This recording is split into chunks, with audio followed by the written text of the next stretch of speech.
like to begin the meeting for the Railroad Committee for the month of June. Public comment period. We have 4 public speakers. Number 1, Murray Bowden.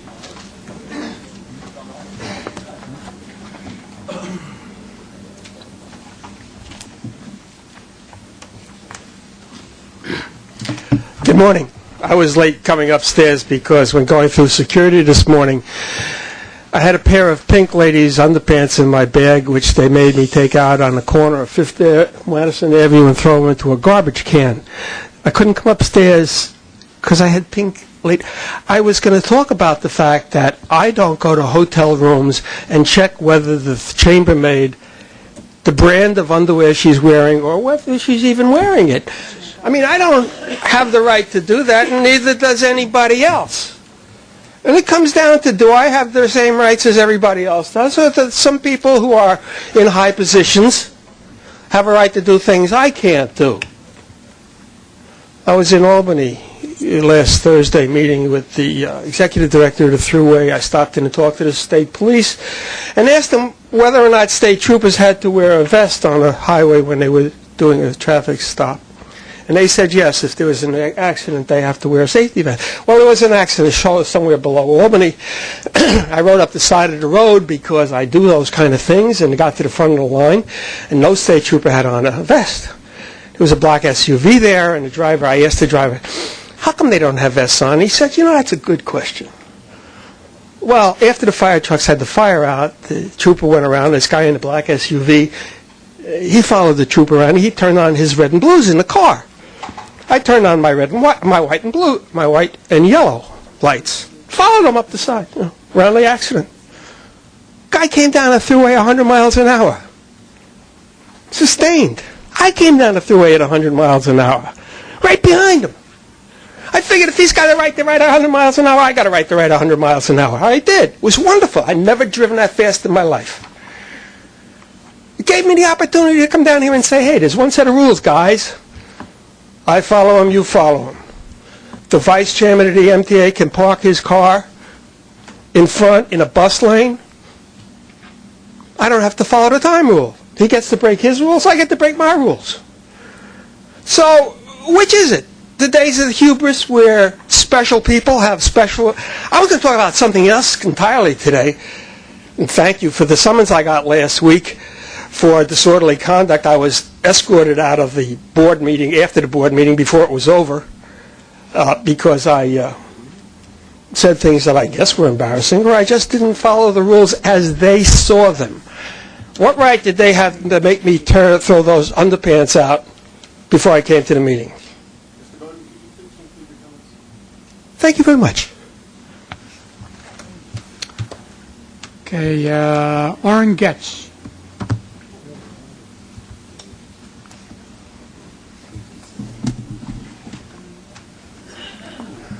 Good morning, ladies and gentlemen, members of the board. My name is Orrin Getz, and I represent New Jersey Association of Rail Passengers, Empire State Passengers Association. This morning I had the opportunity of riding one of the new quiet cars on the Pascack Valley Line Express train. It's a great idea, and I think it's working well, and I think it should be adopted on the east side of the Hudson when it's been so successful on the west side of the Hudson. Another very important item is that Representative John Mica, the chairman of the House Transportation Infrastructure Committee, and Representative Bill Schuster, chairman of the Railroads, Pipelines, Hazardous Materials Subcommittee, have put together the Competition for Intercity Passenger Rail in America Act.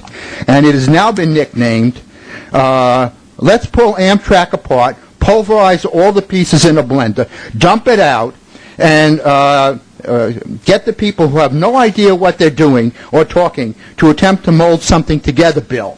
And the reason I bring this up is that Metro North and New Jersey Transit are involved in this because Long Island Railroad. The Long Island Railroad uses Amtrak to get into Penn Station, and Metro North is involved with Amtrak on the Northeast Corridor section from New Rochelle to New Haven. And therefore, anything that involves this type of legislation will have a profound effect on Metro-North and the Long Island Railroad, and I ask that the MTA look into this act, and if there's any negative impacts on Long Island Railroad or Metro-North commuters, be alerted and take the necessary action to protect them. Another thing that happened fairly recently is I took the Hudson Line train down from Tarrytown to a Yankees game at Yankee Stadium. Unfortunately, they lost to the Red Sox. And the trip down was fine, no problem. But the trip back was problematic. And the game got over at 10:25, just in enough time to miss the 10:33 train to Tarrytown and Croton.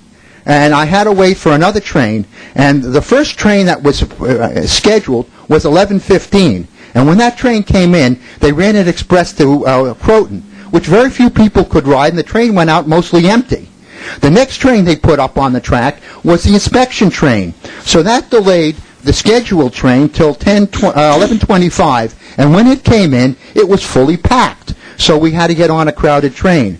And I think Metro-North can do a better job on that and look into this problem and see if we can do better scheduling for the Hudson Line trains after Yankees games in the evenings. They've done a good job on the other lines to Southeast and to New Haven, and they just have to improve the scheduling for the trains that go to Tarrytown on the Hudson Line after Yankee games. Thank you very much.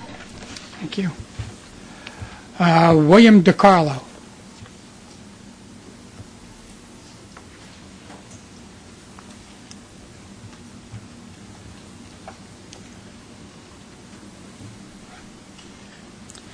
Good morning. My name is William DiCarlo, National Representative of the Transportation Communications Union. Our union represents MTA employees on the Long Island Railroad, Metro-North, and the BSC. We represent many different crafts on these properties. The Transportation Communications Union has been working hard with the Long Island Railroad to address the MTA's continuing budget deficits. At a time when there are calls to the unions throughout the country to make concessions to help with meeting budget shortfalls, the TCU has answered that call and stepped up and made our contribution in this effort. The TCU has given the carrier the right to work its employees for straight time on 2 holidays this year. In addition, we have waived various work rules for many of our different crafts, which allowed the Long Island Railroad to realize savings and keep the 18 ticket office slated to be permanently shuttered from closing. The action would have had a major negative impact on our customers. Some of the permanent closings of stations were reduced by our concessions and are to be open several days a week.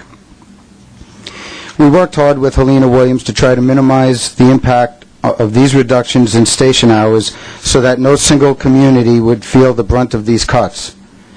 The heavy-duty cleaning crews slated to be abolished were reduced from 3 employees to 2 per truck and retained. As a result, our stations will remain graffiti-free and clean to the level our customers have been accustomed to and expect at a reduced cost to the MTA.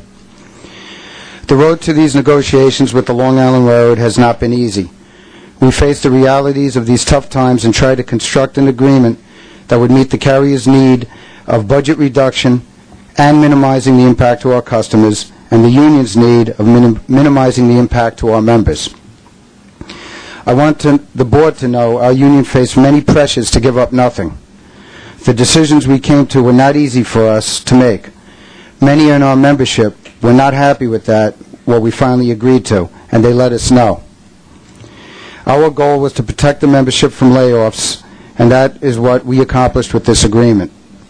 I would like to thank the Long Island Railroad's negotiating team for their hard work in getting this agreement finalized. I want to personally thank Helena Williams for her hard work in getting this agreement approved by you, the MTA Board. I know it wasn't easy for her to do.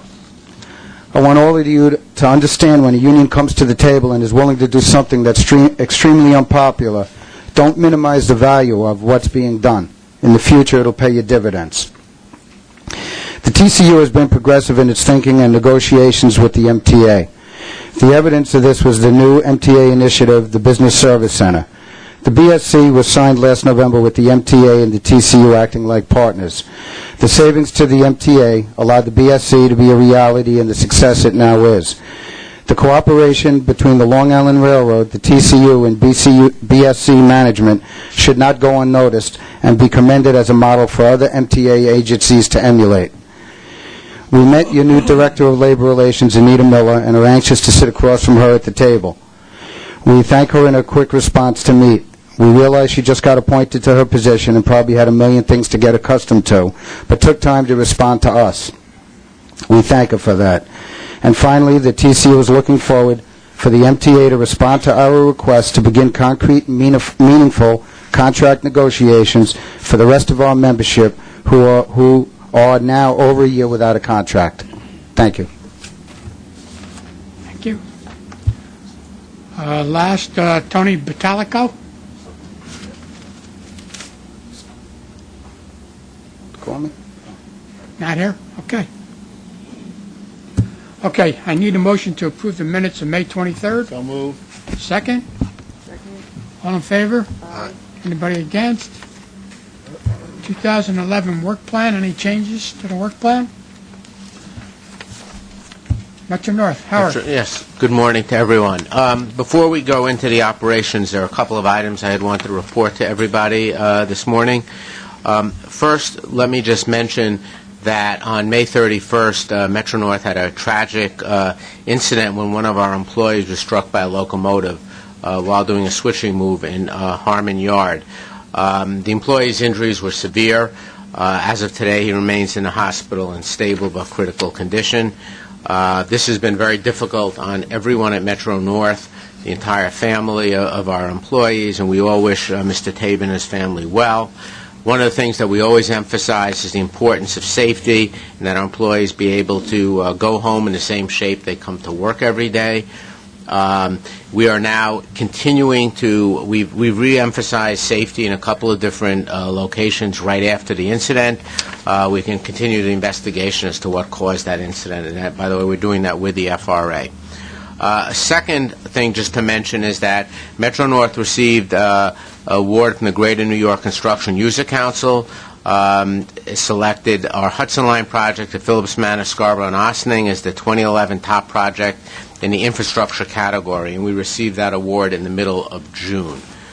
A third item to mention is that something that we watch is very important to our New Haven Line customers is that on June 14th we put the third set of M8 cars into service. So we now have every week about 130 train runs on the New Haven Line using the M8 cars. We have also put onto the website at www.mta.info a progress report on M8 cars, so people will know exactly what the status is of the cars. We are now in a point where I think I've mentioned previously where fundamentally the majority of the cars from Japan, which were built in Japan, have arrived. We'll now start to get the cars from Nebraska in about September. So we'll have a hiatus for a couple of months till more cars come. And then finally, I just want to mention today we're kicking off our Harrison TOD project.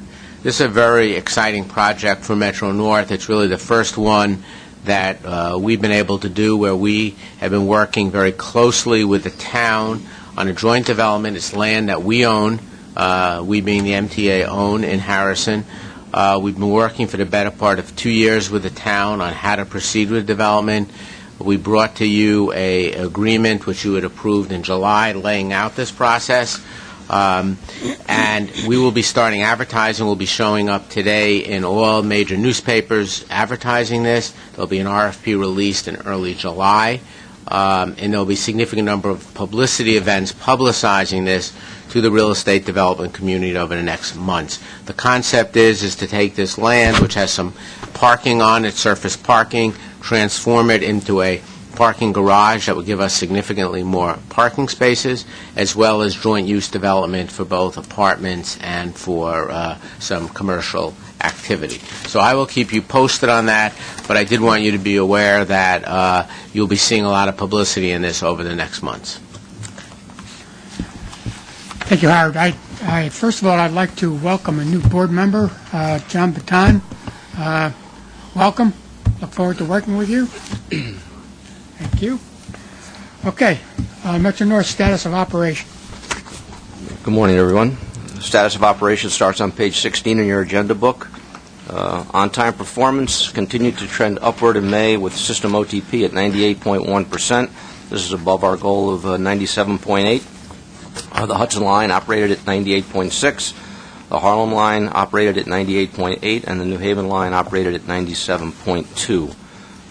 Peak performance for the month was excellent with both the AM and PM peaks at 98.8% on all three lines. Off-peak ran at 97.7, and weekend service ran at 97.8. This was the second month in a row where we had no days below 90%, and we only had 3 days in the month of May where we were below 95%. Consist compliance for the month was 99.5%. The New Haven line continued to improve significantly from the winter, and it was up to 98.9. Consist compliance on the Harlem and the Hudson was 99.9 for both lines. On the west of Hudson, OTP was at 97.7. This is above our goal of 96.4. The Port Jervis operated at 96.5, above goal of 95.5, and the Pascack Valley operated at 98.5, above the goal of 97. There were only 39 trains operated late out of the 1,663 operated. And the MDBF, that is outlined on page 20 in your agenda book. The overall fleet MDBF for the month was 165,331. This was above our goal of 125,000. All categories were above goal with the exception of the M2, which was slightly below goal. I'm willing to answer any questions if you have any. Any questions? And if not, I will turn the safety report over to Joe Strini. Good morning. The safety report is found on page 23 and 24 of your book. I'd be certainly happy to answer any questions. We are currently trending down from the earlier slow start injury-wise, but we are on track to close with a much better year. Are there any questions? Any questions regarding the safety? Okay. Kim? Good morning. Financial results for April 2011 begins on page 27, and I will provide just some highlights.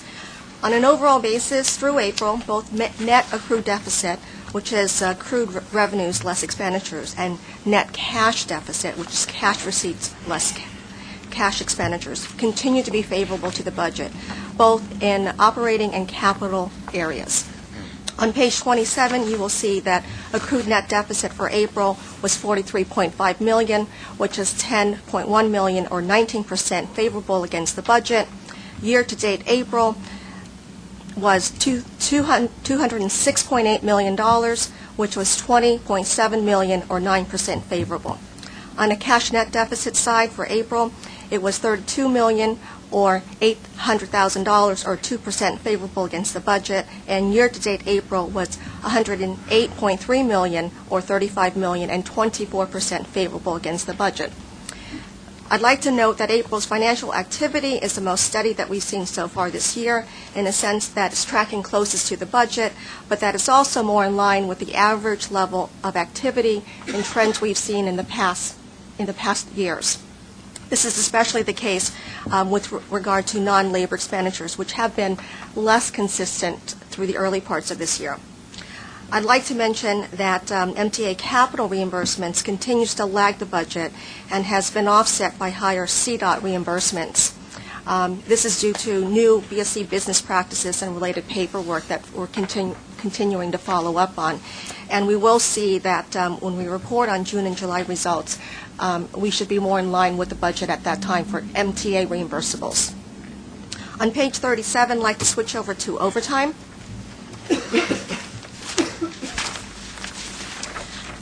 You will see that total non-reimbursable overtime through April 2010 is $2 million unfavorable to the budget. This is due to the 2011 winter storm, weather emergency, maintenance, and service recovery efforts that we took place. There was obviously snow and ice removal, signal power, and track clearing, and significant repairs in the shop to storm damaged New Haven Line equipment cars. Excluding the adverse impacts and additional overtime for the winter storm, through April, overtime spending would have been in line with the budget. The overtime spending in all other categories, beside those that were winter impacted, are in line with the budget. And reimbursable, which is capital program overtime, was almost $1 million favorable to the budget due to lower capital project activity during this time period. In net summary, I'd like to say that looking forward, Metro North projects that we would meet the year in overtime budget, excluding the winter storm impacts. On page 43, I'd like to take some time to mention that here we're showing the reports on fare operating ratio and cost per passenger. These are performance indicators that are reported MTA-wide and at this Railroad Operating Committee as well as Finance and shown on the MTA website. A new railroad fare operating ratio and cost per passenger review was led by the MTA Budget Department, and the end result of this review is an adjusted FOR and cost per passenger that will only be reported at the Railroad Operating Agency Committee meetings. Therefore, this adjusted FOR and cost per passenger is being developed to improve comparability between Metro North and Long Island Railroad by reflecting operating revenues and also to exclude financial impacts that are outside of management's control. The results of the adjusted FOR and cost per passenger are reflected on footnotes 1 and 2, but I'd like to just highlight that there's two concepts. One is to reflect operating actions of the railroads, and what that means is to include other operating revenues. Previously, our FOR only included fare box and commissary revenues. It now will include all the other advertising, station type of revenues, and real estate revenues. The FOR had previously included costs for these activities, and now they will include the operating actions in the form of increased non-fare box revenues as well. These adjusted numbers also reflect exclusions of expenses outside of management's control. And so what that means is it now excludes the unfunded pension liability and other post-employment benefits related to retirees. And lastly, the FOR for Metro North and cost per passenger for Metro North will now include the estimated increased fare box revenue if CDOT Connecticut fares were in line with New York fares. Connecticut fares are about 12% behind New York State fares, and those fares are approved by the state of Connecticut. As a result of these calculations, year-to-date adjusted FOR for Metro North is 65.2%. It is also 3.8 favorable against the 2011 budget, and year-to-date cost per passenger is $12.24, and that is also favorable to the budget. I'll turn this report over to Bob now to cover ridership. Good morning. Questions? Kim? Any questions? One question. Kim, on page 39, Yes. the number of people in operations, maintenance, and engineering and capital is less than budgeted, but the number of people in administration is up 4%. Why is that?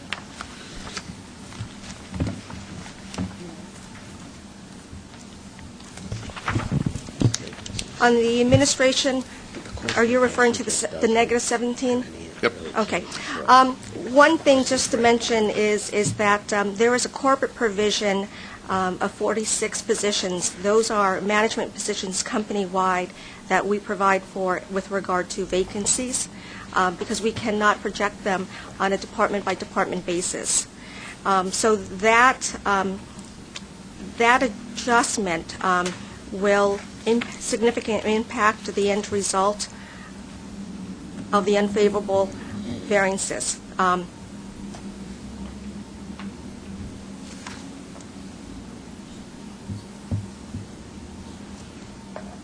Well, for instance, there's more for training. There's more people in training. There's more people in HR. No, actually, there's 9 positions vacant in training. We have a budget of 37 positions and 28 headcount. The 17 difference, which is 4%, is entirely accounted for by the corporate? The bulk of the 46 positions provides for a budgeted level of vacancies that will happen company-wide. For matters of administration, we put it under the admin section and group, and it is to provide for all departments company-wide. Okay, thank you. Can I ask a question? Can I ask two questions? First of all, I want to thank MTA Finance for putting this together. This has been, I know all the board members got a copy of this. This is the Farebox Operating Ratio Report, which I asked for. I think it's very informative, and I want to thank Kim and Mark for helping Bob's office in doing it. It provides a significant amount of analysis, some things I knew and some things I didn't know in that context, which I thought was very interesting, especially the issues, the two major issues that I looked at.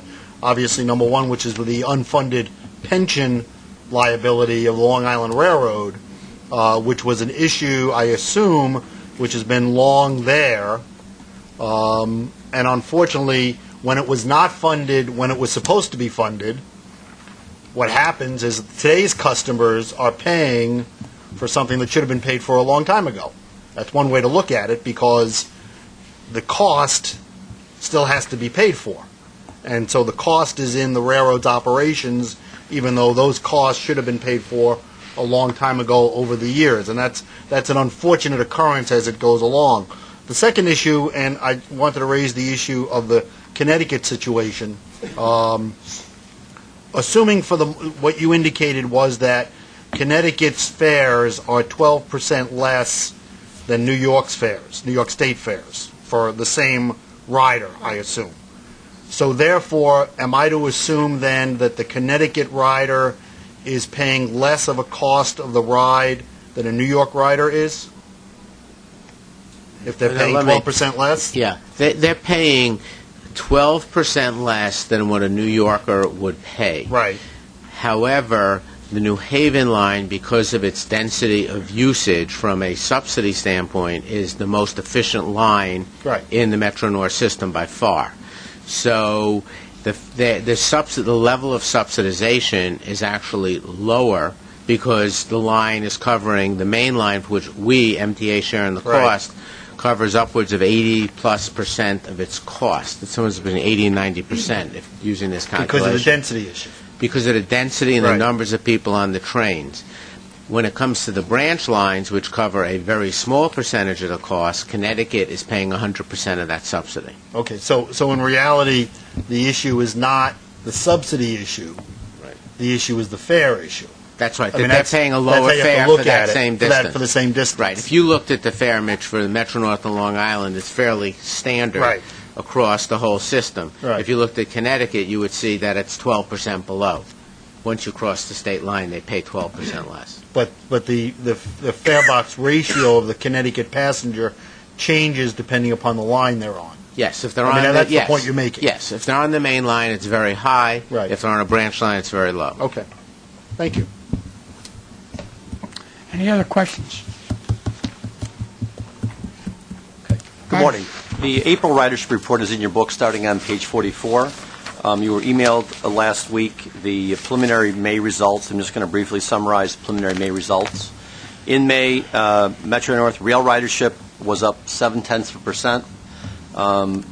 In terms of our markets, rail commutation rose 1.6%, and non-commutation ridership actually slightly declined by 0.5%. Overall ridership, including connecting services, rose 0.7% in May. Year-to-date, overall ridership has grown 1.3%. Rail ridership has grown 1.4%. That breaks down plus 1.6% for rail commutation, plus 1.0% for non-commutation, and connecting services year-to-date are down 4%, which is why there's a slight 0.1% difference between rail total and total system. Any questions? Any questions? I'm sorry, what? Should we talk a little bit about connecting services and what, if anything, we're doing to move those numbers back into line? Well, I'll say particularly for the two ferry services, one of the things we think is going on here is there was a significant decline in 09 into early 10 in commutation ridership, particularly at Beacon. There was a double-digit decline, which freed up a lot of parking spaces. And some of those people who were taking the Newburgh-Beacon ferry got permits and no longer use the ferry. We think for the moment that's a permanent loss to the ferry. And as time goes on, the ferry has even declined slightly more. We had a really tough winter. We had buses for a long time. We had a couple years where we didn't have to bus at all. So that's had an effect in terms of even into the spring. Hudson Rail Link is really, I think, has somewhat stabilized. We've had a couple good months. We've had a couple bad months. I'm unsure what was going on in May. But we are continuing our efforts to market to our customers the availability of the connecting services, and hopefully the Newburgh Beacon is going to, as we move later into 11, we're going to get to a point where we're going to be comparable to what we saw Jim, last year. just let me add, on the Hudson Rail Link, we started today a no-cost improvement to carry people who work at the Hebrew Home for the Aged to use the buses, which otherwise run a deadhead run. So those are the types of things we can do within our budget constraint to try to move up the ridership. This is actually reverse peak service now. We're actually taking people from the train station in the morning, which has never really been a market, but we're going to take people from the train station, employees, largely employees who are coming to Riverdale to work, back up the hill in the morning to the Hebrew Home, and conversely in the evening we'll take them back down the hill to the station. So it's actually the first time we're developing a reverse peak market for that service. Any other questions? Capital. Good morning. The capital report begins on page 54. Very briefly, I'd just like to report that at Cortland, we put the overpass in between the new parking lot and the platforms. It's not open yet.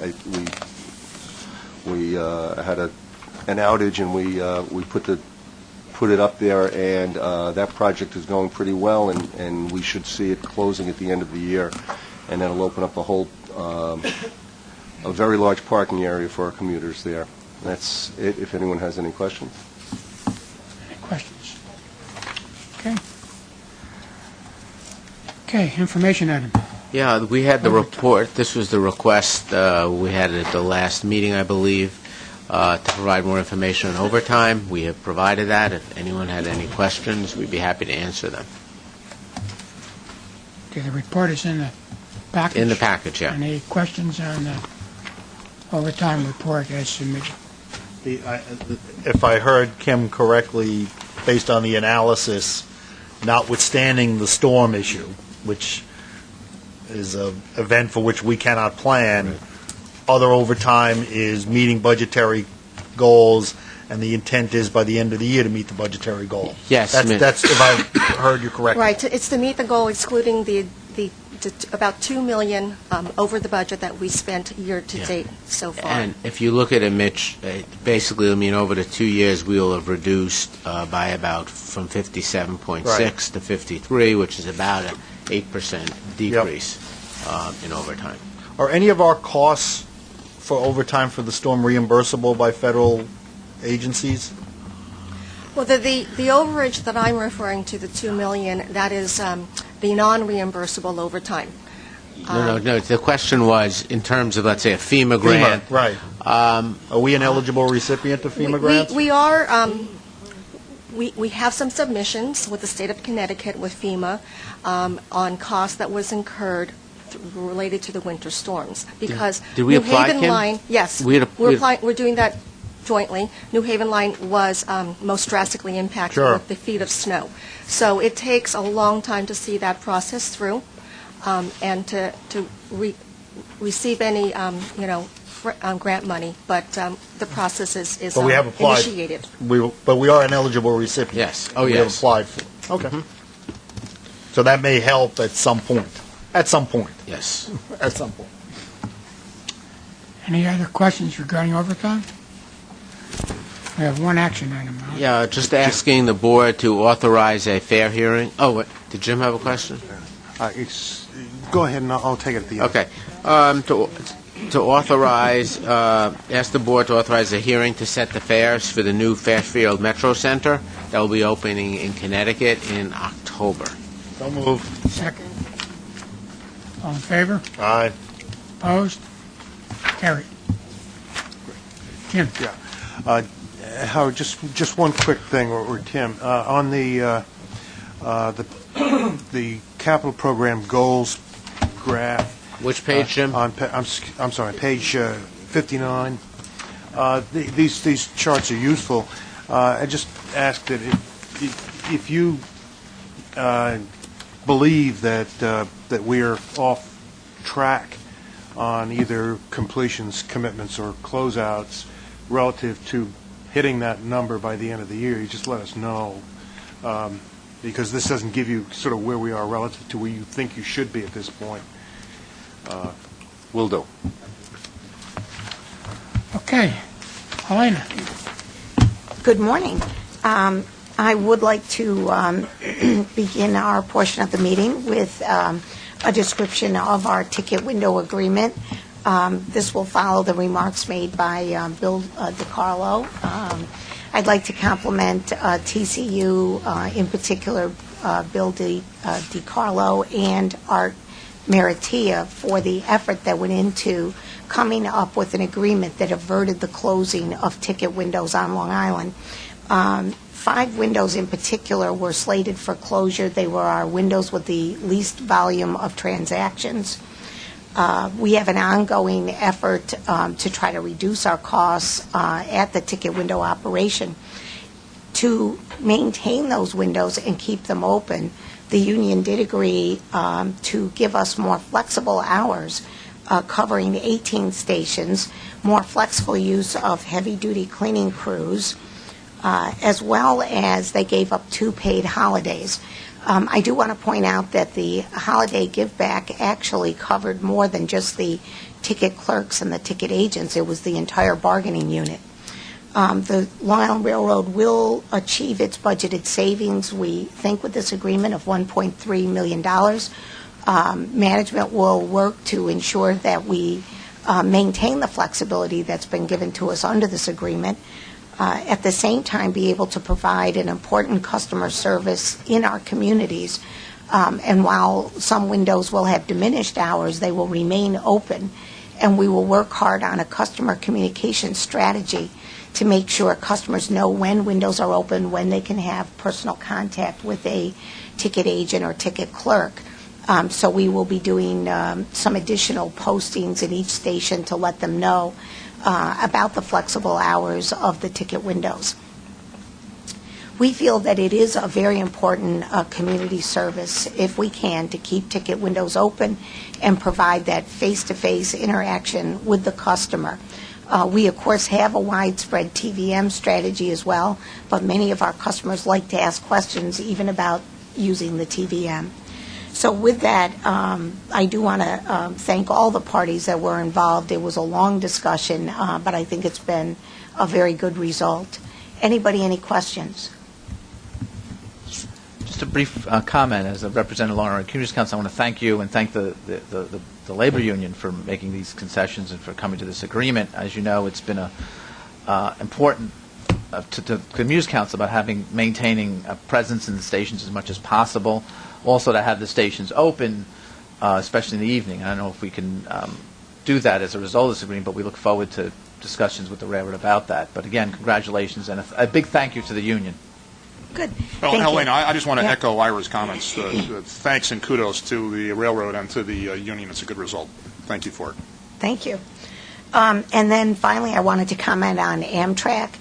There has been a very aggressive schedule of repairs that have been ongoing in lines 1, 2, 3, and 4.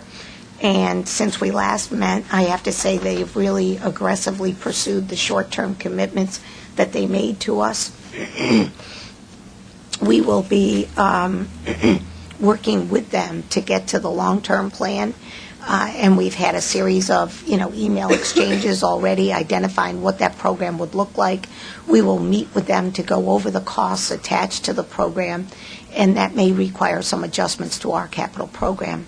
But we are very confident that Amtrak understands the importance, and with all due diligence, they're getting to the work. Any questions on Amtrak? Good. Okay, and we're ready for our operating report. Ray Kenny. Good morning, ladies and gentlemen. The operating report starts on page number 66. Our on-time performance goal for the Long Island Railroad is 95.1%. And one note as I start, we issued alternative schedules for May 9th through May 12th that reduced the number of trains operated and increased running times by 15 to 20 minutes to manage the congestion caused by the loss of Line 3 due to the May 8th Amtrak derailment. The on-time performance results that I am reporting today measure against those modified schedules. Overall, on-time performance for May was 94%. May's total peak on-time performance was 93%, with the AM peak finishing at 94.3% and the PM peak ending at 91.5%. May's total off-peak on-time performance was 94.4%, with the weekday off-peak OTP finishing at 94.1%, and the weekend off-peak on-time performance ending at 95.1%.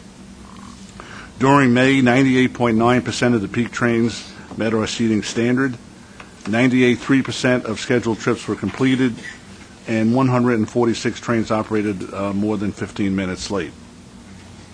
And our year-to-date on-time performance up to May 31st was 94%, and the details of that are listed on page number 67. There were 8 100% rush hours during May, 6 during the AM peak and 2 during the PM. Year-to-date, there have been 27, 17 in the morning and 10 in the PM. Our AM peak car availability was met each day in May, and the total fleet MDBF for April, counting the 1 month lag that we have, was 239,409 versus a goal of 150,000. Safety, reportable employee accidents are up year-to-date 13%. Customer accidents are up by 1%, and rail accidents are down by 5%. Major events, I already made note of the, and Helena made note of the Line 3 issue on May 8th. Second to that, we had a signal power outage on May 20th that resulted in 56 late and canceled trains. One notable event during the month of May was that, it was in June, but it's something topical. We had the Belmont Stakes, where we ran 39 extra trains, handling just under 20,000 passengers, and 17% of the total gate. And we'd like to thank the MTA Police for assisting us with that operation. And this concludes the operating report, and I'm ready for any questions that you may have. Questions? Yes. I want to commend the railroad and especially the team working on the diesel fleet, because I think we've seen consistent better performance for the first time since I've been here with the diesel locomotive fleet. I know there's a little bit of a blip for the coaches, but I want to commend you on that, and especially the diesel dudes. Please convey my congratulations. On the on-time performance, one of the things that's a little bit Montauk, Huntington, and I guess Port Jeff, especially the PM peak, seems to still lag. And I know that's not because of the diesel fleet, so I'm wondering if there's an explanation for that. Yeah, the PM peak does lag generally in those particular areas. It's just the luck of the draw. There have been a couple major events, such as Amtrak incidents, and also we had a disabled train in Penn Station one evening, which caused a number of delays. So, but there is still a little bit of a problem even beyond that. So we're focusing on those branches for the PM. Yeah, the last question is regarding the rules. There were 2 rules violations incidents that caused delays. I know we had gotten a report on that and how that's being addressed. I was just wondering if we could have a follow-up to see what the status is of rules violations and whether they're peaking up again or even why. I mean, it says possible, so maybe it isn't. I don't know. Yes. It would be good to see. And where is C interlocking? It's in Penn Station. It's on the east end of Penn Station on the okay, that's why that would cause so many. Okay. Yeah. Okay, if there could just be a follow-up on the rules violations, that'd be good, because that's obviously of some concern. Because I know our employees, our engineers, are probably the best trained in the country, because I know it's a very demanding rule that we have, but they're having to memorize the railroad, so it's kind of disturbing to see a rules violation. Everyone makes mistakes, but you want to keep them down to a minimum. Exactly. Thank you. Can I just say one thing? Ray and I realize this will probably be subject of next month's report. The recent rains, which were heavy, seem to me, as a non-railroader, to have a disproportionate impact on some of the lines, particularly the Port Washington line. And I get, and it's timely, obviously, since we're getting the December snow performance report today, as Charlie promised, and thank you, Charlie. But if maybe at the next meeting we could have comment on why the delays on the Port Washington and some of the other lines were so great in following the rains, that would be helpful. Okay. Thanks. Ray, I look at the numbers for the on page 68 for the trains over 15 minutes late, canceled, and terminated, and those numbers, if one compares them to the Metro North numbers, are staggeringly high. I mean, you look at the canceled trains, 149 for the month relative to 5 on Metro North, and terminated 173 versus 10. And that's for the month. And year to date, I think the numbers are similarly, skewed. A canceled train or a terminated train seems to me to be the kind of event which does real damage to the commuting experience. It throws everything to a cocked hat as far as the commuter is concerned. And I wanted to ask you to kind of elaborate a little bit on the significance of these numbers and whether this is anomalous or whether this is something that sort of goes with the territory, because it's a very high number. The most frequent cause is when we have problems at Penn Station, when we have to, we lose capacity, like we lose one tunnel or if we lose part of the station. We cancel what I'll call preemptively in some instances in order to be able to operate the rest of the trains more reasonably, because we have to recognize the loss of capacity that we have. And as you mentioned, it has a tremendous effect on the customer, but it's sort of lesser than having the trains going even slower. The same thing happened. What Pat talked about was the storm on June 17th, the Port Washington branch. We lost control. We lost remote control of the signal system, and then we actually lost the control of it, meaning that we could not move trains with signals. It had to be done manually. So it caused such a delay that we had to limit the amount of trains we operate on the branch. Otherwise, we would just have them standing in stations. It seems to me that it kind of flies in the face of the on-time performance numbers, which will generally come out and you kind of feel good about them, and then when you see that number kind of at the end of the report, you're saying, well, Jesus, it really wasn't that good at all, and I'm sure that the railroad is aware of it and doing what it can, but Jim, I just do want to comment. It does reflect how fragile Penn is. One of the first things we need to do, we're operating off 9 platforms. We have to reduce the number of trains and reduce the congestion to keep train traffic moving when one element of a very, delicate balance is out of balance, whether there's an Amtrak issue, a New Jersey Transit issue, a signal switch, whatever it may be. And I will be the first to say to you, it's a dynamic environment where something seems to always be happening. Ray does have a preset, schedule that we go to immediately to reduce congestion if there's a PM issue. And that's what you're seeing reflected here.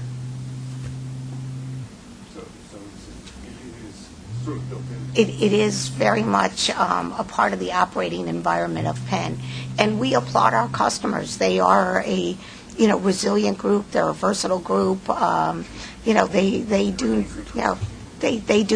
have to tolerate the condition of Penn, and they do that. It is very much a very tight operation there. Ray, anything you can add to that? Well, I think we run at, when we're running normal in a rush hour, we're fully subscribed. So as soon as we lose part of the infrastructure, it's just the delays would be exponential. So even though it has an effect on the customer, I think it's a wise decision. And I'll give you an example. Like when we had lost the main tunnel, line 3, we canceled the westbound trains because we would, at Woodside, because we would have, or Jamaica, we would have wound up with more people in Penn, increasing the crowding. And also, we had to hold the westbound trains to stage them in that type of context. And we thought those delays would be unreasonable. You know, to hold trains like that with people on them. Right, so the plan is that we immediately stop the trains, offer the customers cross-honored fares on New York City subway. We help usher them right to the subway station from Jamaica. That allows Ray, for example, to stage the westbound equipment very carefully, but no customers. So now we don't have standing trains with customers on them. That is one of our goals, is to always avoid that. Thank you. Yeah, to follow up on what he said and what you said, I mean, I think it's good to look at what you're basically not running. You weren't running service westbound. I remember that because I was going to take the railroad instead. I got on the subway, but in that case, you're not running trains with very few passengers on. Those are the ones you're canceling, correct? Right. Right. So I just the PCAC had made this report, Minutes Matter, and we're looking into, and that's something that probably would show that kind of action would show it better in a statistic that was passenger-based. In other words, how many passengers you're affecting. When you make it, that's the kind of decisions you should be rewarded for. And when you see numbers like this, no one really knows. So, I think that's something we should look to in the future, is doing a passenger-based statistic that shows, how long people were delayed rather than trains. Right. Although they may have had to get on a crowded train, they were less delayed. I want to, just want to be honest with you about the balance, right? But they were able to get... Exactly, they were able to get service, yes. Okay, with that, we have to keep moving because we have to get to the storm report as well. Mark? Good morning. Before I get to the finance report, let me address the preliminary May ridership numbers. During the month of May, Long Island Railroad carried 6.7 million riders. That was in the joint memo. This was 2.3% less than May of 2010. It's the second consecutive month we've seen ridership loss. However, on the positive side, commutation ridership was up 0.2%. That's the first time this year we've seen a growth in commutation, and it happened only twice at all of 2010. We had, as an example, there were approximately 647 more monthly tickets sold in the month of May than there had been last year. Non-commutation, on the other hand, was down 5.5%. Two of the factors were the Amtrak derailment cost approximately 50,000 rides, and there was one less weekend day during the month of May. Leisure travel is up 13%, which is very positive. And also, as Ray Kenny mentioned, we have introduced the Belmont service. Through June 12th, we had carried approximately 25,000 rides, generating $164,000 in new revenue for the MTA Long Island Railroad. So where does that put us year-to-date? Year-to-date, total ridership is down 1.8% compared to 2010. Commutation is down 1.5%. But it had been down 1.9 through April, so obviously the month was good. And year-to-date non-commutation is down 2.2%. Moving to the finance report, which begins on page 78 of the book. The table that I'll be referring to for most of the data is on page 81.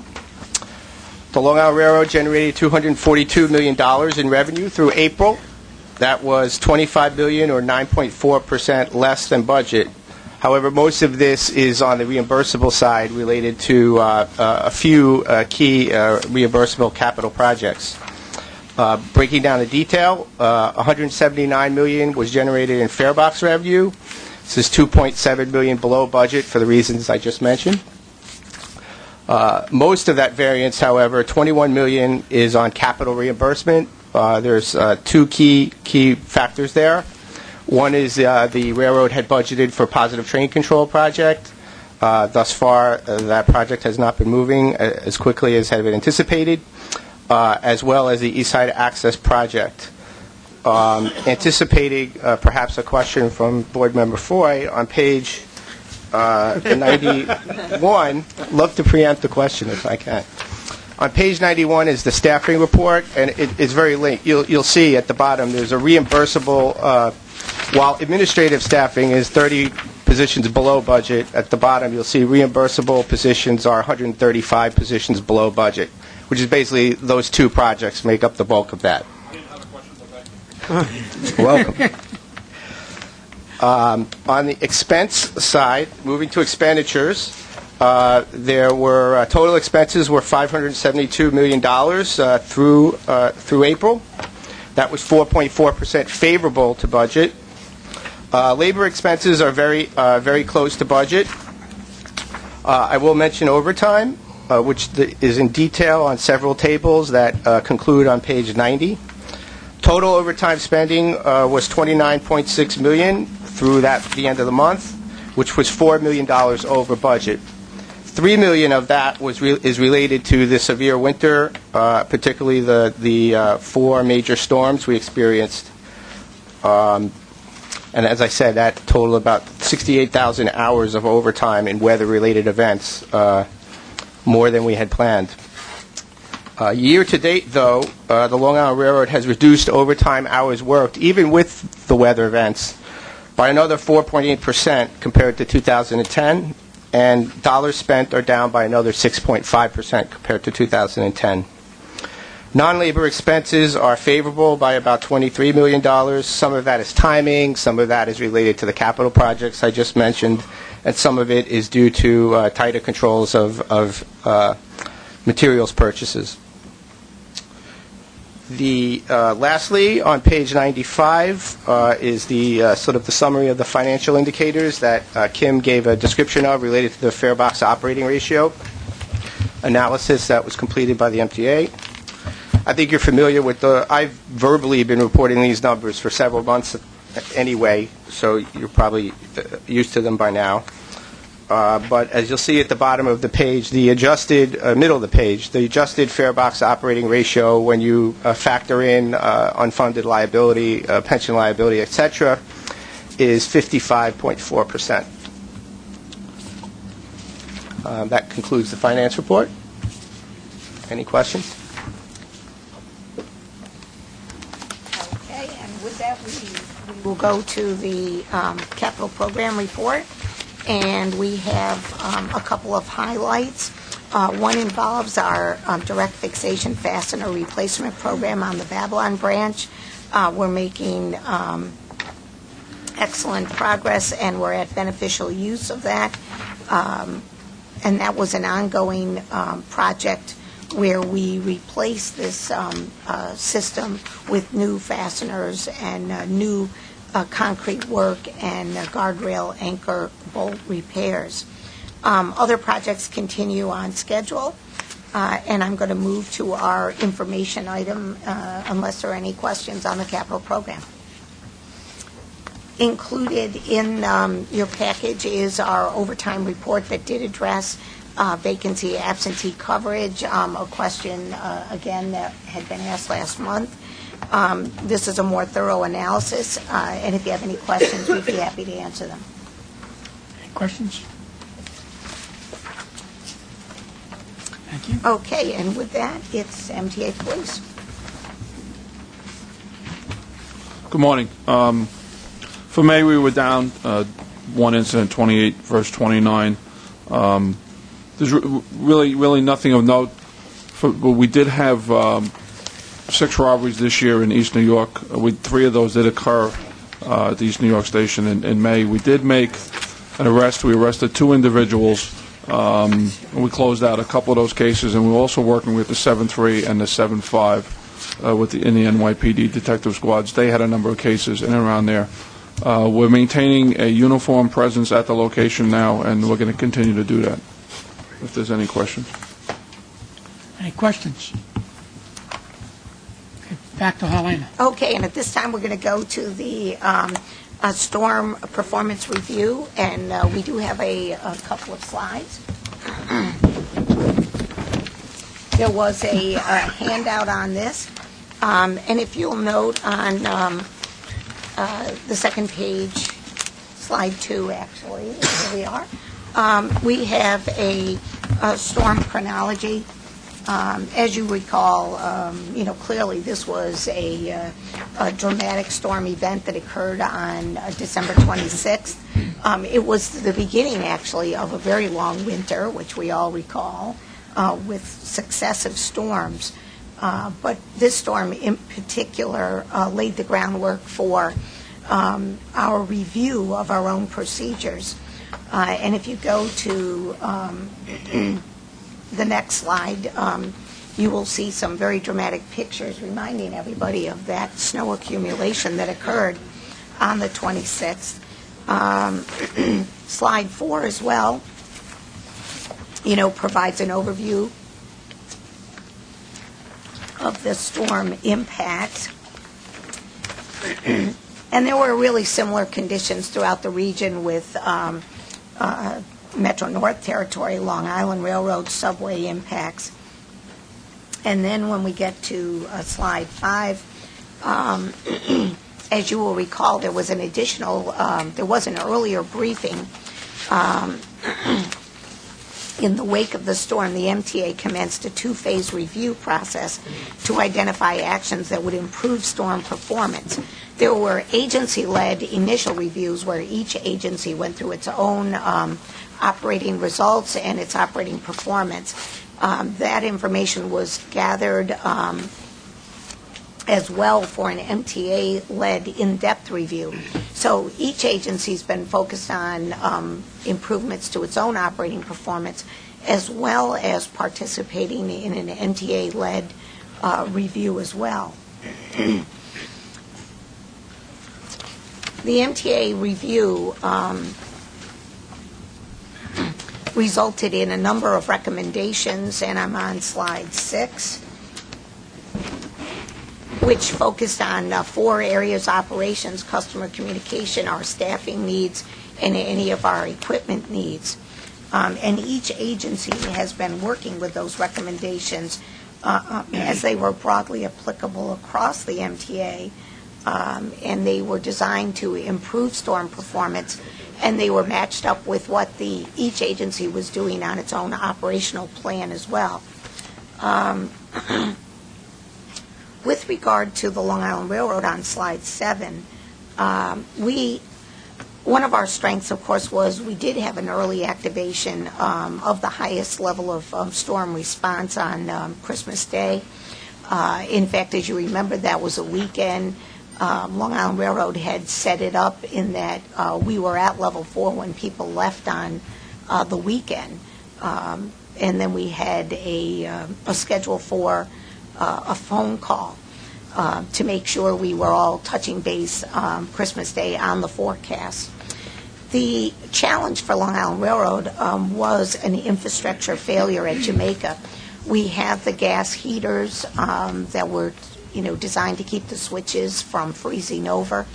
The intensity of the storm and the amount of snow resulted in our inability to keep up with the storm impacts on those switches.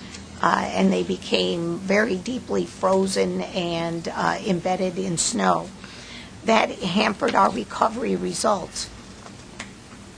One of the things we're trying to do as a result of this review and our own review of our operating procedures is to identify additional resources that can clean vulnerable switches, and also Ray has developed a plan to limit the number of switches through Jamaica that we try to clear.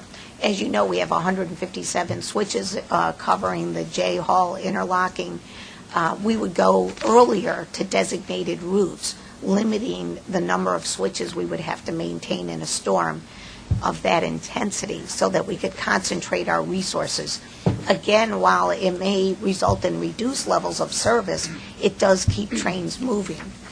So we're working on developing schedules that would match that level of infrastructure availability. And the ability to get our schedule information out is extremely important to us. We need upgraded AVPS customer information system to better be able to inform our customers. As you know, we do have station display information, but what happens is that system gets overwhelmed with train changes and cancellations. It's not a flexible system, and many times during the winter, we actually had to turn the system off.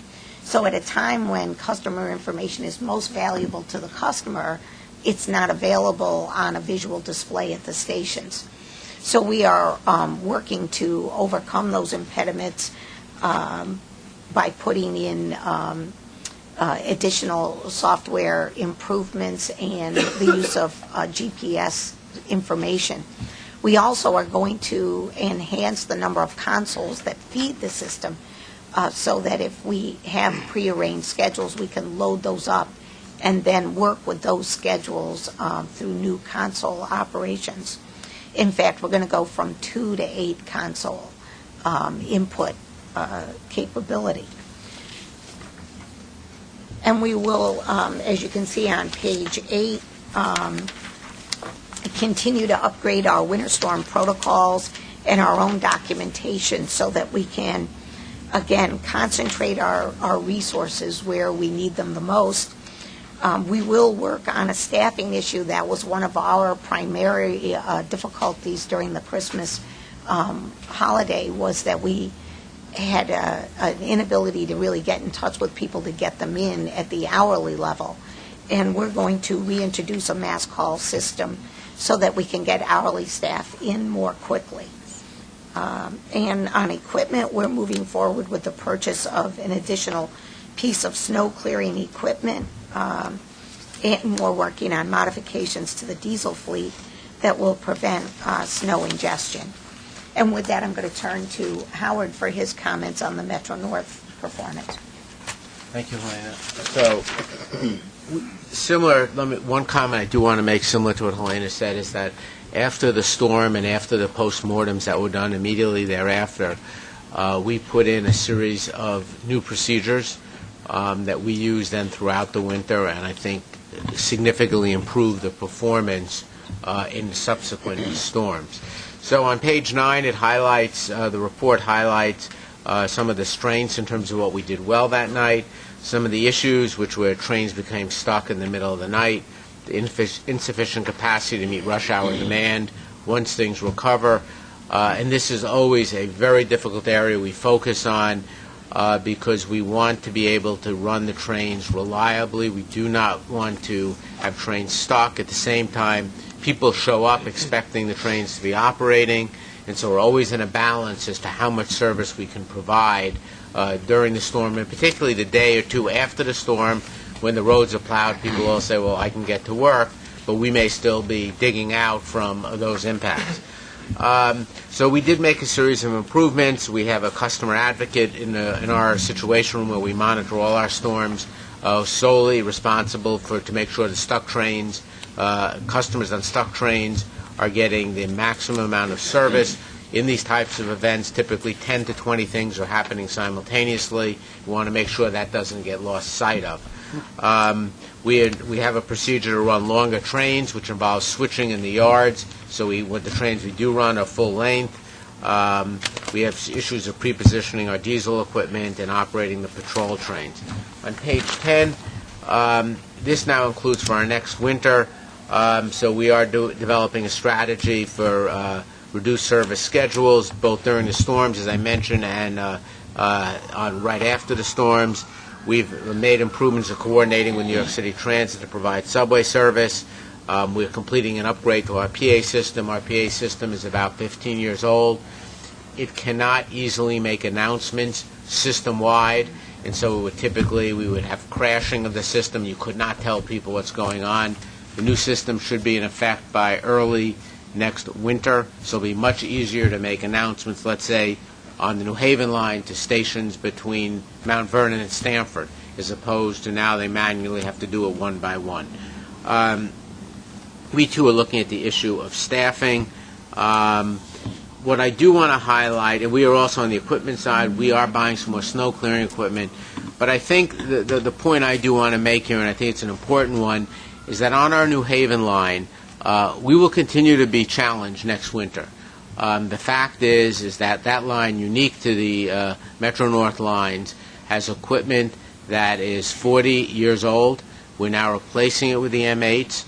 but it will take a few years. So come next January 1st, we're anticipating about a quarter of the fleet will be M8s, which we think will run like the M7s terrifically through the snow.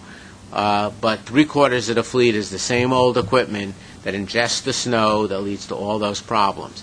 We furthermore have continued issues with infrastructure on the New Haven line.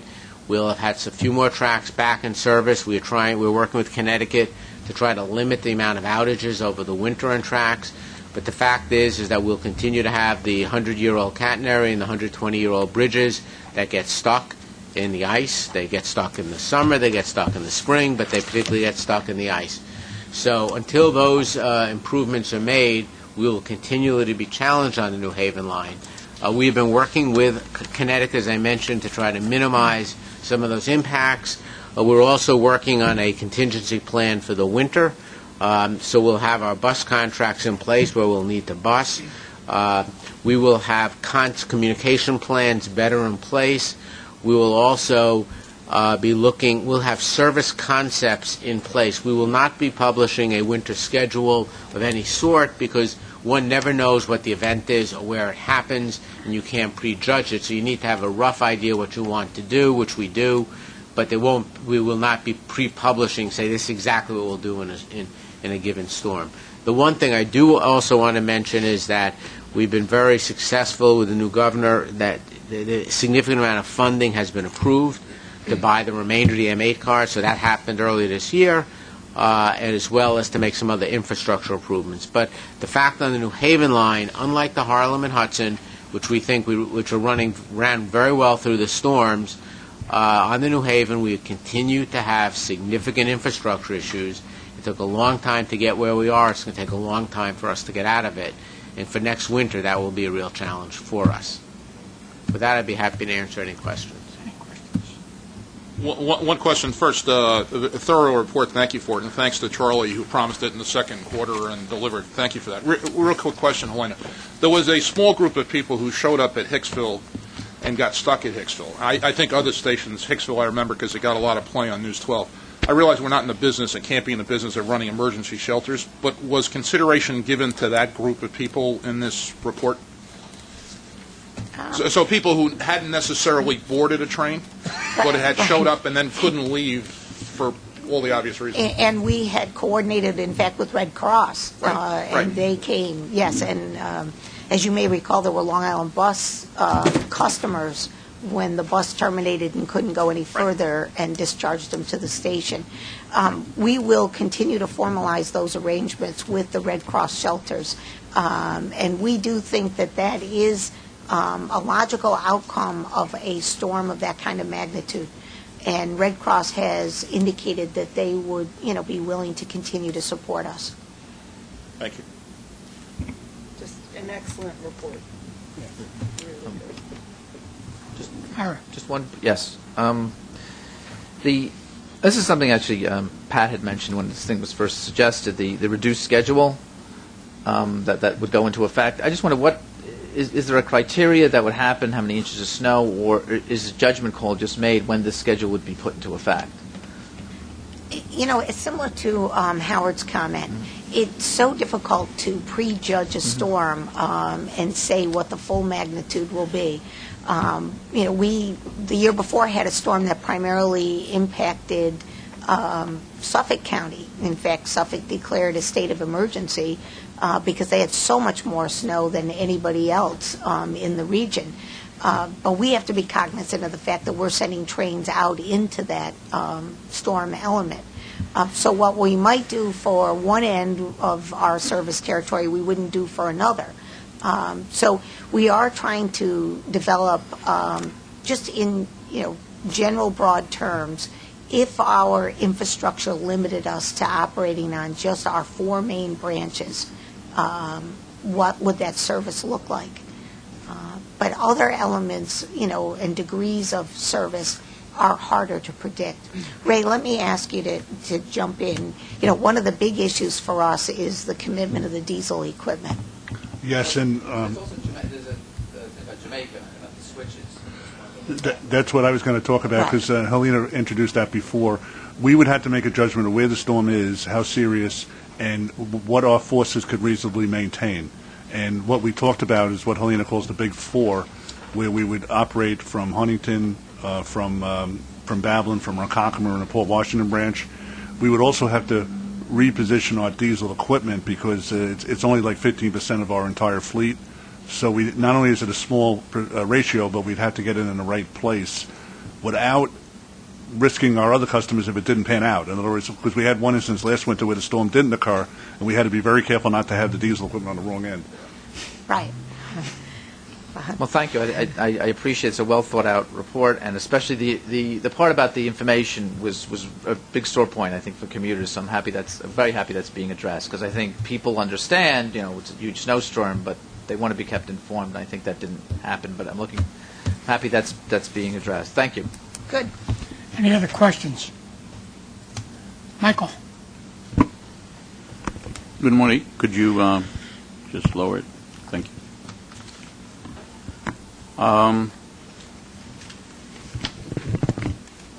Okay. Go on. I'm going to try to separate the presentation into the Queen side and Manhattan side.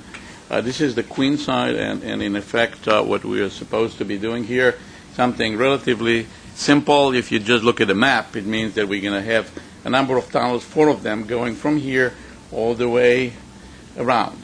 Sounds simple. The only problem is that we have a huge railroad activity here. This is all soft ground tunneling that we are really engaging. This type of soft ground tunneling is the first time we're doing it in New York. The first tunnel is the one shown in red here. This is the yard lead tunnel, and at this point we started tunneling from here. We're still in the rock here. The very beginning we're digging about 300 feet or so in rock. After that we go into soft ground, and we're also working at the tail end to prepare the site for receiving the TBM. Next. This is actually the yard lead. This is in the Q-tip. You can see still the whole equipment is behind us, the trailing gear, and this is moving forward. Next. This is at the other end. We are actually building the yard lead access structure. So we are, in effect, it's a cut and cover type where we are actually allowing the machine to come into here. Next. The machines that we have actually put a liner straight in. So this is actually, you can see that liner, the precast liner that is being placed in, and then we are grouting behind it. Next. What we're doing here is creating, in effect, a zone in which we are freezing the ground, so we will have a safe haven for the machines to come and they will stop in this area. The ground freezing equipment, this is, you can see the probes in the ground. Next, this is how it looks, the pipes, and this will start actually as we speak. Okay, so we're going to end up freezing this zone in anticipation for the first machine to arrive there.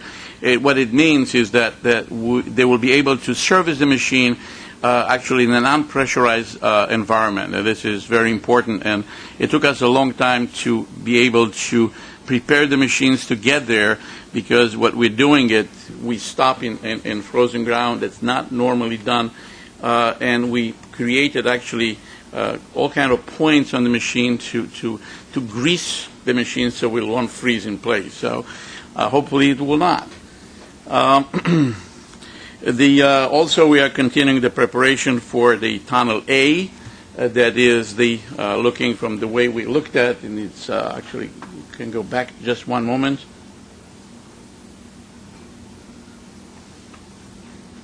This is Tunnel A, right?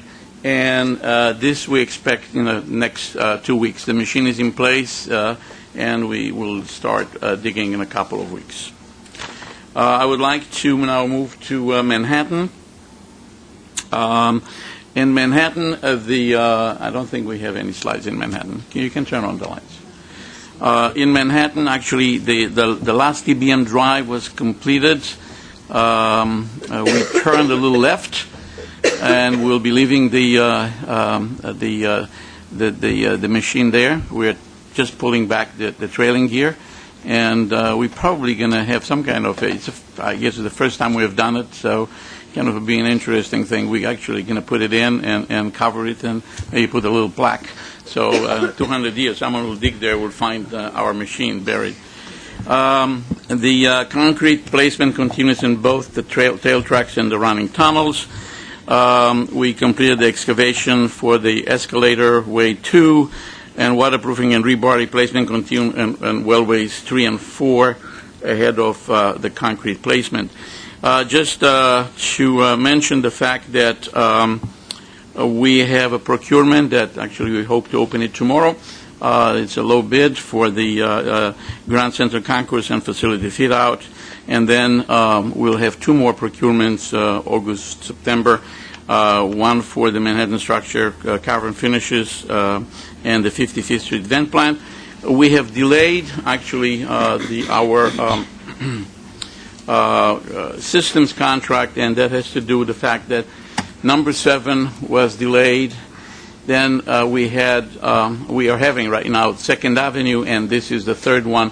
And apparently the contractors do not have the ability to address such large contracts in parallel. So we have to kind of acquiesce to their desires to kind of spread it out so we can have good bids, as we had actually, as you'll hear, some of you on the number 7. We actually had a good bid.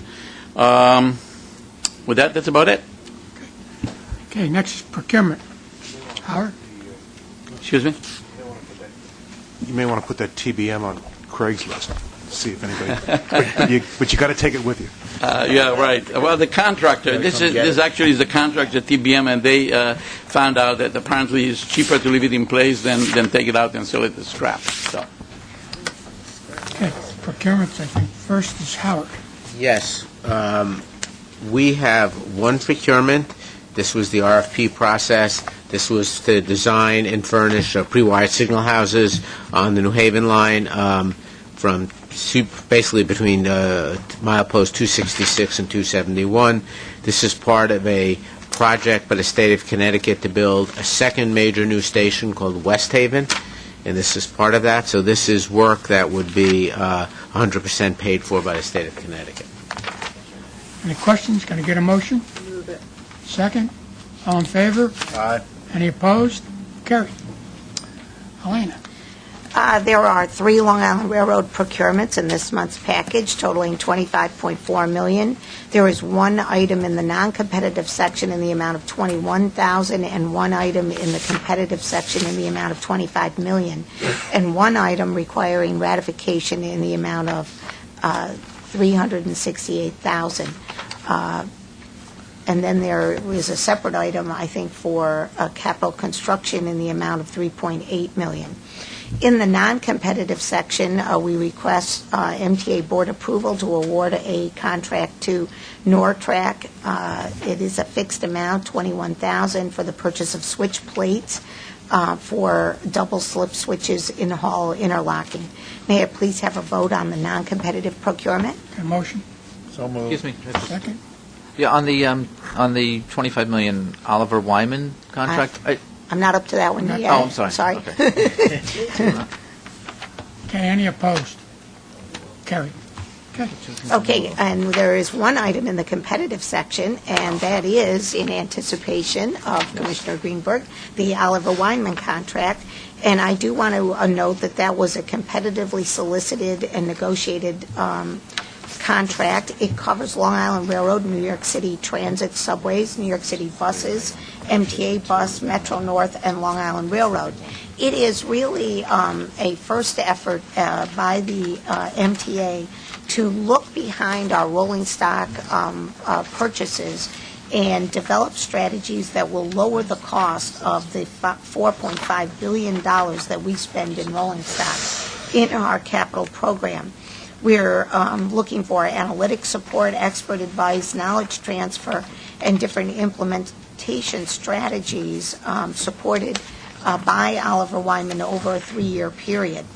I do want to note that the contract is set up in a way in which there are three phases. Phase one, which is the initial overview, collection of data, and analysis, is about $680,000. And the deliverables under phase one are plans that look at the delivery of life cycle cost models, how they'll be assembling that information, a work plan for developing longer-term cost savings projects, and a plan for developing detailed training program. Phase one is anticipated to be completed within 90 days. That moves us to phase two at our own election. Again, each phase is based on the MTA in conjunction with its operating authorities moving forward. Phase two is $2.9 million, and it involves several phases where detailed work plans are developed to be used in phase three for a task order basis for going forward on particular strategies identified by Oliver Wyman that would reduce the cost of our rolling stock. Again, the goal is to bring down the cost of rolling stock and to look at strategies that might help all of the agencies work in conjunction with one another with various manufacturers and various parts suppliers to bring down the costs. So if there are any questions, I'd be happy to answer those. Quick question. On any other level, have we ever had experience with this firm? We actually have not had experience with this firm, although they have done a great deal of work in the freight industry, in particular for positive train control. And Howard and I have been able to see the results of their analysis on positive train control from the freight side when we got very involved in positive train control. They are a well-known firm with great expertise. Jim? If it's feasible and within protocol, is it reasonable to ask that at some point down the road the results of their findings be made available to the board so that we can understand what our $25 million has bought us? Absolutely. We would be reporting at the committee level, and also there would be very formal reports at the CPAC group as well. And again, we will get the phase one results before we get to phase two. We'll get the phase two results before any agency can elect to go to phase three. Phase three will allow each agency to pick particular task orders that they think will help them the most in driving down the cost. But we will certainly update you. Helena, Phase 3 description talks about, and I realize this is indicative of 5 times proposed savings for the amount, so the $22 million plus or minus in Phase 3. The expectation is that the authority would save 5 times more or less the fee? Our goal is savings of $352 million MTA-wide based on the $3.5 billion in planned rolling stock procurements. However, on the 5 times, that is one way in which we could choose, an individual agency could select to compensate Oliver Wyman in Phase 3. It could be just a straight-up, fixed fee. It could be a contingent fee for services or a contingent fee for guaranteed savings, and that's where you get the 5 times the proposed. But it has to be based on guaranteed savings. We wanted, and my negotiating team and I have worked very carefully to say, not, every shoe is going to fit every agency. What is the best way to approach the third part of the contract, which is the bulk of the expense, and gives us the best way to manage it going forward. That's why we have the 3 options. I think the third one, you really have to make sure you understand what are the parameters of guaranteed savings. Thank you. Does this, you notice it said, the emphasis seems to be on reducing procurement costs, and it did say life cycle, but does that mean, replacement parts? We've had a lot of issues with what we purchase, whether it's software or other parts, going to sole source. repeatedly. And I wonder if this would look into that and see, because of our extreme buying power, or what we could do to make the industry a little bit more competitive that way. That is exactly one of the strategies that would be pursued. We oftentimes get locked into particular parts, and the question becomes, could we leverage that to a better degree than we have been if we addressed it in the car procurement stage, right at the time we're buying the car? So that is one of the strategies. Get behind a little bit of the component parts and the parts that come in to building a car, as well as what you know will be the spare parts that you'll need later on, and see if there are better strategies for packaging that in terms of price. So I think that's one of the aspects that I'm very excited about in working with Oliver Wyman, because we felt it with the M7s. Even though we've pursued very diligently joint procurement. We even see it with the older equipment. There's software issues, exactly. and transit has the same. But just you wonder with our buying power, we should be able to get That's more. right. Are there any other questions? Otherwise, I would ask for a vote. Can I get a motion? Moved. Second? Second. All in favor? Aye. Any opposed? Carried. And then I have one ratification that I do need a vote on. This involves a bridge out east in Shinnecock Hills that had been hit by a lumber truck on Easter weekend. It knocked the bridge out. We had to have a new bridge fabricated under emergency work orders. The road has been closed while the bridge was temporarily supported by additional strength and structural supports. We'd like to get that bridge, back in shape and the road reopened for vehicle traffic. So we request a ratification vote. So moved. Second? Second. Any opposed? Carried. Okay, and then East Side Access, capital construction. Yes. We have one competitive procurement with Granite Trailer for $3.795 million. It's made out of two specific modifications. One is actually a change. We have purchased, it's an exchange rate mod.